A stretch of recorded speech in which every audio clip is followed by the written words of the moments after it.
This week on One Season Wonders, it's the first of 6 episodes of the series Brotherly Love. When Frank Robertson inherits his uncle's pub, he moves back to his hometown of Invercory, where his bachelor brother Hector is the town's doctor. But their reunion soon sours when they discover that they must become unwilling housemates.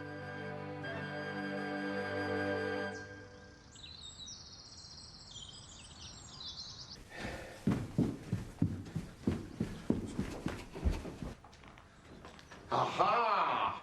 This'll impress the patients, eh? Knowing their doctor's on the ball and ready to help them through the 20th century?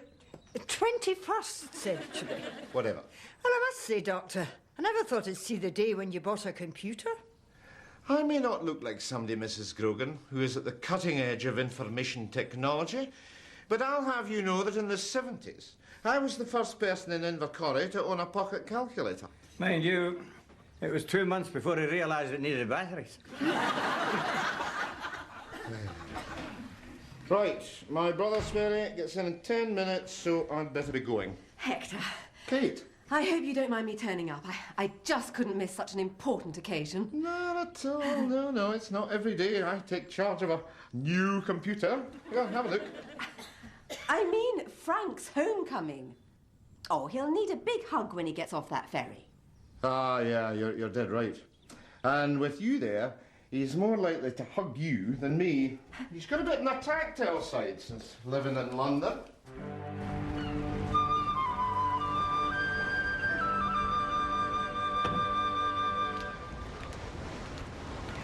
Do you remember when we were kids, you, me and Frank used to love coming down here to watch the ferries? Yeah. And you told Frank that was America over there. He went off on a day trip and said he'd been to New York. Where had he been? Oban. Oh, look, there he is! Frank! Calm down. He's liable to be a wee bit depressed. Well, he seems to be putting a very brave face on it, doesn't he? Frank!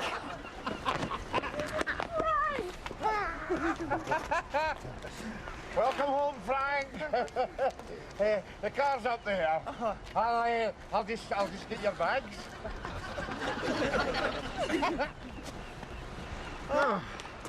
There we are. Well, Hector, I'm here to stay. I've burnt my bridges. I've got rid of my flat in London. I've got a bank loan to refurbish the rooms above the pub. At last, I can see a glimmer of hope on the horizon of my life. And I don't mean America over there. Well, I have to say that's fantastic, Frank, because, well, to be honest, I couldn't see any hope at all, you know, what with you inheriting Uncle Archie's pub and enormous debt, even more enormous woodworm, and then, well, of course, the divorce, you know. That's going to be extremely painful, isn't it? Yeah. What? Yeah, I'll get in the back seat. Yeah, I told you, he's very depressed.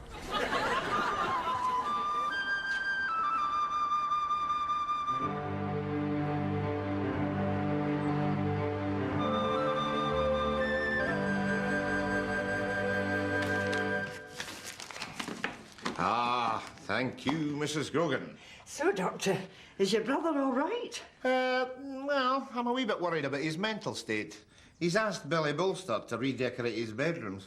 Oh, dear. Well, where's he going to stay while all that's being done? Well, there's only one place he can stay. The Loch Hotel. No, Mrs. Grogan. With me. Oh, have you asked him? Well, no, I haven't, because, well, I thought if I ask him, he'll feel obliged to stay with me, whether he wants to or not. So I thought, well, I'll wait until he asks me. It's what we in the medical profession call reverse psychology, Mrs. Grogan. Oh, reverse psychology. That man can't even reverse his car.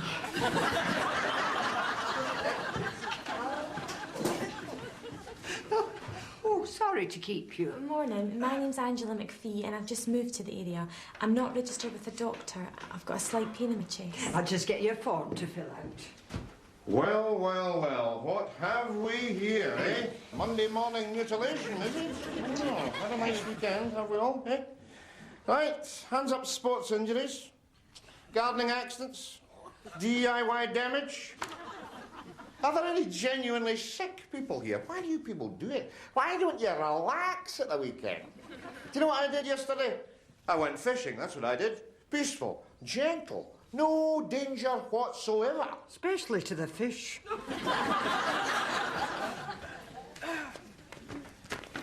Miss McCrindle, please. Is that the only doctor available? Yes. Hiya, I'm Alison Mackay. I've come to interview for the thingy. The administration job that requires clear thinking, articulateness, computer skills and a nice manner. Aye, listen, am I going to have to wait long? It's just, I've got another interview in an hour at the cat food factory. You get free cat food and all. So, what are the perks here? Working with me.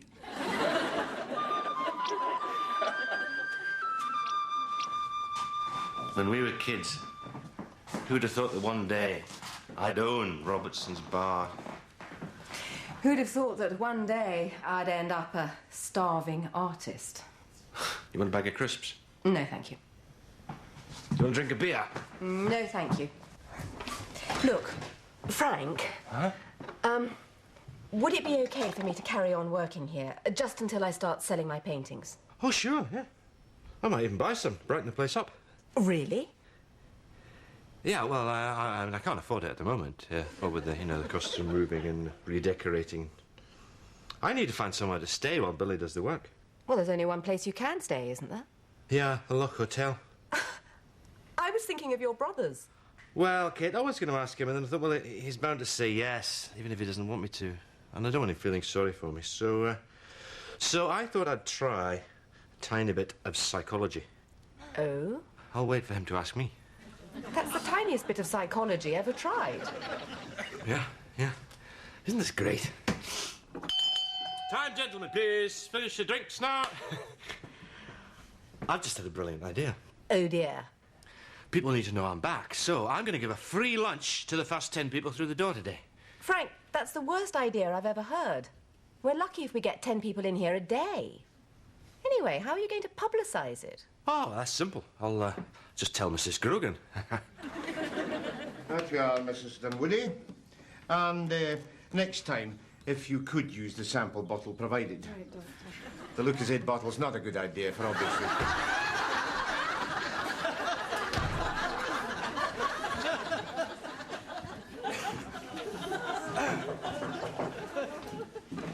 Doctor, your brother's here. Oh, send them in, Mrs. Grogan. And the girl's here about the job. Oh, right you are. Mrs. Grogan. You'd like some tea. In you go, Mr. Robertson. Hector, I've had a great idea to celebrate my return to Invercory. Oh, yes? Free lunches for the first 10 people that come through the door today. You haven't quite grasped the concept of making money yet, Frank, have you? Well, after the first 10, the rest have to pay. Frank, this is Invercory. After the first 10 get in, the rest will go home. Look, I've got to interview a young girl for a job here. You wouldn't like to sit in and ask a few computery questions, would you? Oh, well, I've only used computers to do architectural drawings. That doesn't matter. She'll be the expert.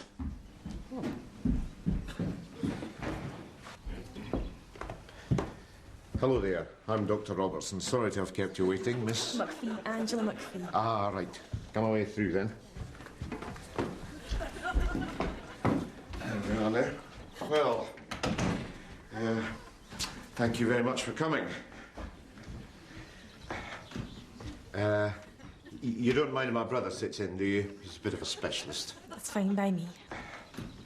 Right, well, I have to tell you right away, I know absolutely nothing at all about computers. Right. I know a bit more, of course, because I spend a lot of time doing drawings on them. Not anymore, of course. He'll be spending most of his time in the pub. Oh. So, you haven't told us how you are on computers. Oh, well, I'm useless. Total rubbish. And my spelling, it's atrocious. In fact, I can't even spell atrocious. Computers do check your spelling for you. No. What will he think of next? Well, is there anything you'd like to ask us? Well, yes. Would you like to look at my chest?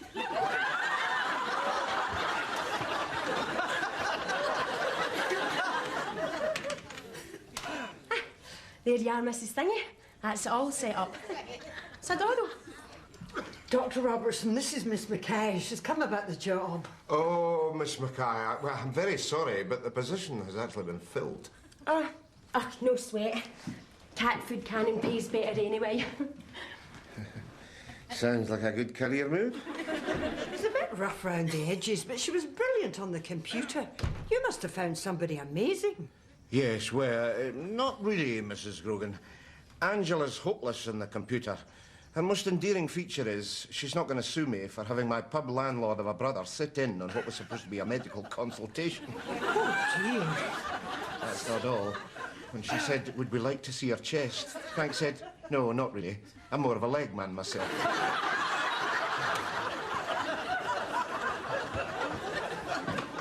Right, well, that's Mrs. Grogan on the case. Oh, hi, Kate. Hi.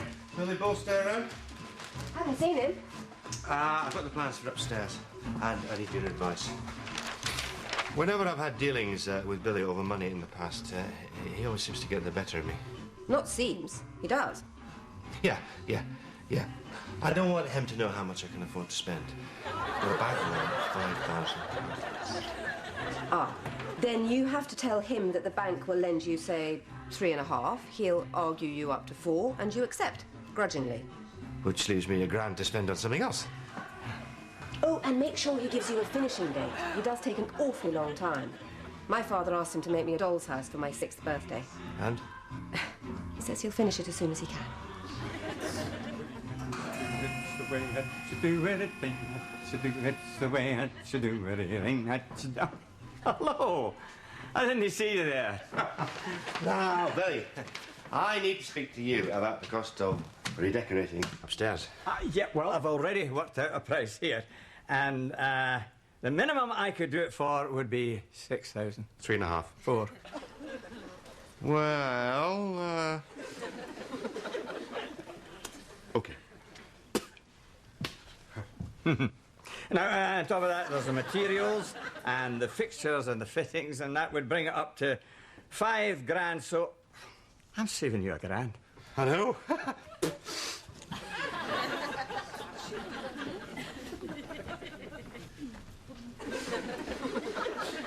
He's done it again, hasn't he? Yep.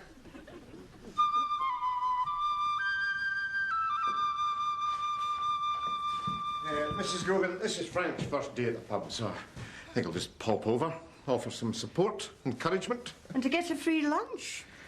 It's only the first 10 through the door that get the free lunch. Oh, if I know the folks round here, you better start running. Mrs. Grogan, please.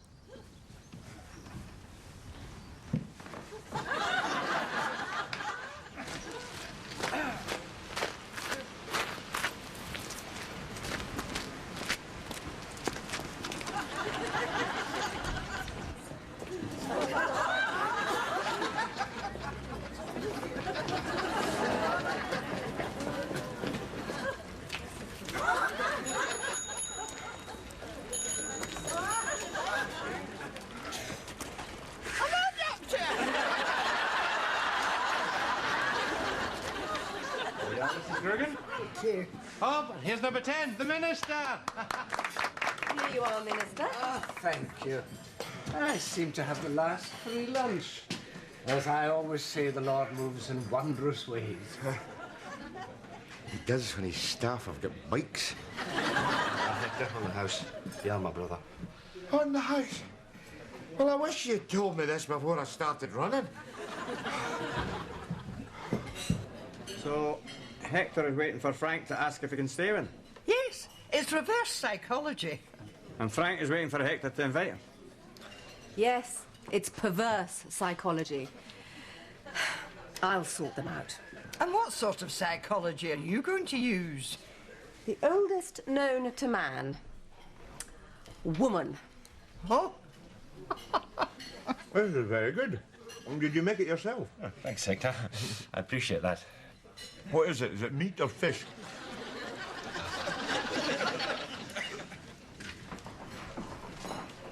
So, Frank, Where are you going to stay while Billy works on your upstairs rooms? Well,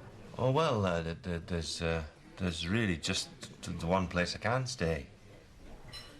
The Loch Hotel. The Loch Hotel? You could stay at my place. Huh? No. Heaven's sake, not a good idea. No. There's only one place my brother can stay, and that's with me. What a brilliant idea. Well, no, it's not as good as your idea. That was all right. Right, make yourself at home. Why don't I show you around? Hector, I was born in this house. Well, I know you were, Frank, but I mean, you were very young at the time, weren't you? We are going to have such a great time living together after all these years. Eh? Go on, have a seat. Don't worry, Hector. I'm not going to sit around moping about my failed marriage. Frank. I'm a doctor. I'm a professional listener. I'm trained to be sympathetic and understanding. Look, I'd rather... Frank, I haven't finished yet. Sorry. When my patients come to me with their marital problems, I don't judge. I don't blame. I don't look for fault. Whoa. She was unfaithful to me. She was to blame. She was at fault. Frank, come on. Marriage is about two people. Well, in your case, three, but... What do you know about marriage, Hector? You've never been married. Yes, well, I've never had the mumps either, but I know what the symptoms are. Why don't we have a nice cup of tea, eh? I'll get the cups. Oh, no, coffee cups. Cocoa? Listen, Hector, I think I'll just away to my bed. We can have this little chat some other night, okay? Just in case I'm down before you in the morning, which bowl should I use for my cocoa pots? Frank, you would be absolutely amazed at how many house guests never even think to ask. You and I are going to get along just fine.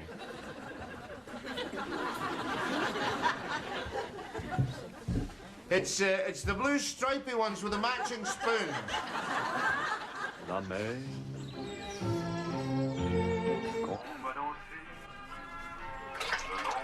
Bonjour tout le monde. Ça va? Et le winner is nommé.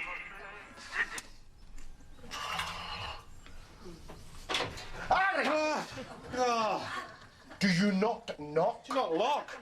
There's no need for me to lock. I live here alone. No, you don't. You invited me to stay. And what was that radio doing tuned to a French radio station? I want to listen to French radio. I live in France. I was listening to some jazz last night when I was having a bath. A bath? A bath?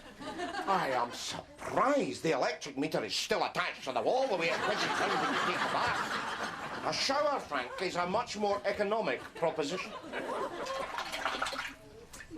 Oh. No, I'll brush my teeth in the kitchen.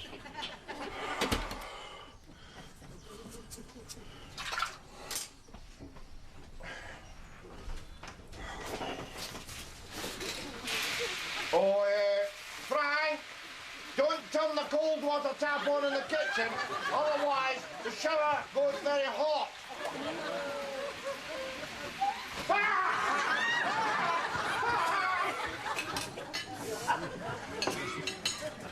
And it's getting worse. Last night I dreamt I stabbed him while he was doing the washing up. And as he lay there in a pool of blood, he looked up at me and said, "You shouldn't be using a fish knife for that."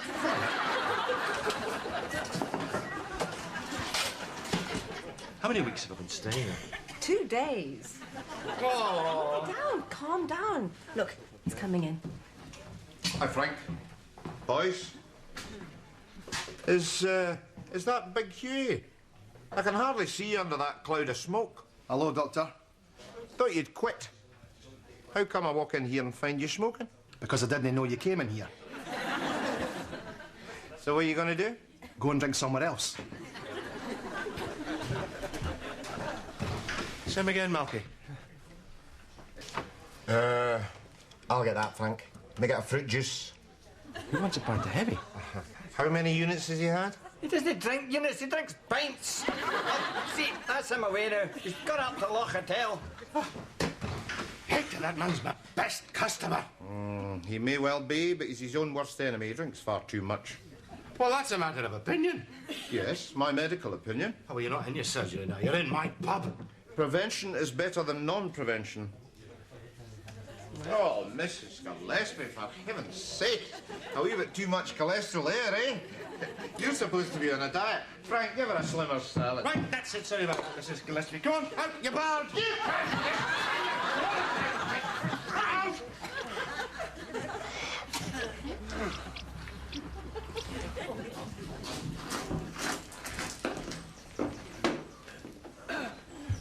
Mrs. Grogan, my brother's just barred me from his pub. Oh, dear. That only leaves the Loch Hotel you're allowed in.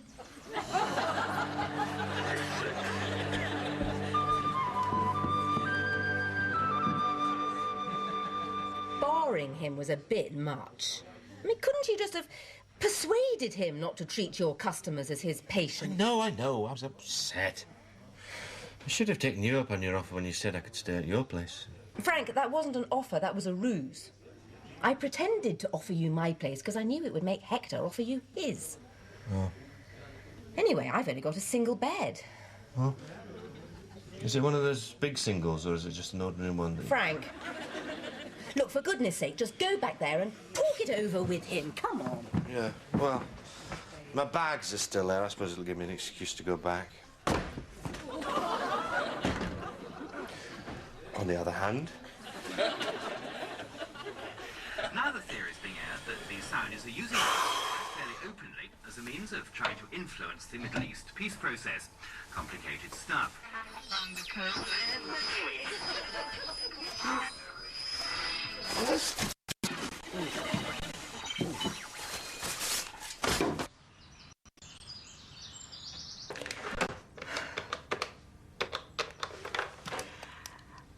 Hello, Minister.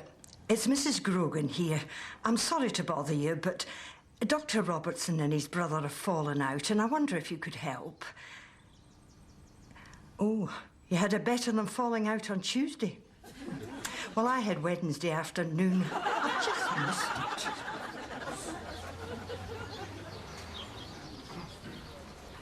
Right, well, I'm here. I don't much see the point of this, but... Well, neither do I. Now, that's good. Something you both agree on. Let's see if we can build on that. Can I just remind you that being brothers is very special and means that you have an important part to play in God's plan for mankind. Indeed, there are many famous brothers throughout history who would serve as fine models for you. Now, who are the most famous brothers you can think of? Cain and Abel. Not exactly the role models I was thinking of. I mean brothers who were caring, loving, righteous. Of course, the righteous brothers. What? You know. You've lost that love and feeling. Oh, that love and feeling. You've lost Yes, I think we've got the picture. I mean, the righteous brothers, they weren't brothers. What? No, they were called Bill Medley and Bobby Hatfield. He's right, you know. Are you sure? Of course I'm sure. When they split up, Hatfield kept the righteous brother's name. And he performed with Jimmy Walker. Yeah, Walker, yeah. Not to be confused with the Walker brothers. Who weren't brothers either. No. None of them brothers. Well, the Isley brothers, they were brothers. Oh, yeah, well, the Isley brothers, they were brothers. And the Everly brothers, they were brothers. Yeah. Well, evidently this is going to take longer than I thought. But where are those drinks I ordered? Excuse me. What? This is just ridiculous. When we were young, we fell out. We sorted it out ourselves. We talked. So come on, let's talk. I'm sorry I brought my work into your work, and I promise to leave my stethoscope and my medical opinions back at the surgery where they belong. And I'm going to implement a designated smoking area at the far end of the bar. And Big Malky? But no, I'll keep an eye on Big Malky's intake. Mrs. Gillespie's diet? Don't push it, Hector. Just don't push it. What about the Smurfs? Were they brothers? I mean, they looked alike. They were all blue. Apart from Father Abraham. Yes, yes. No. We've actually thought of some brothers who are very good role models for us. Oh, yes? The Robertson brothers. Robertson brothers. Cheers.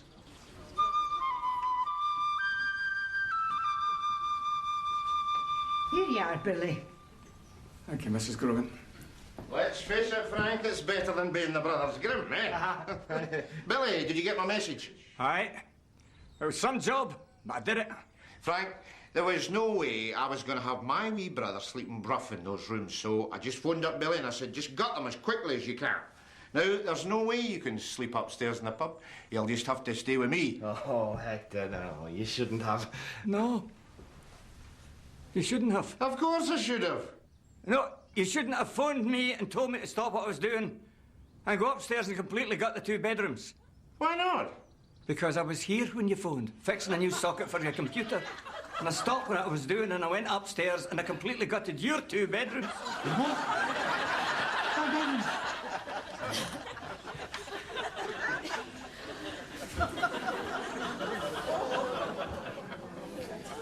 Nolan's sisters. Nolans were sisters. And then there was the Pointer sisters. And, of course, the most famous ones of all, the Beverly sisters. Oh,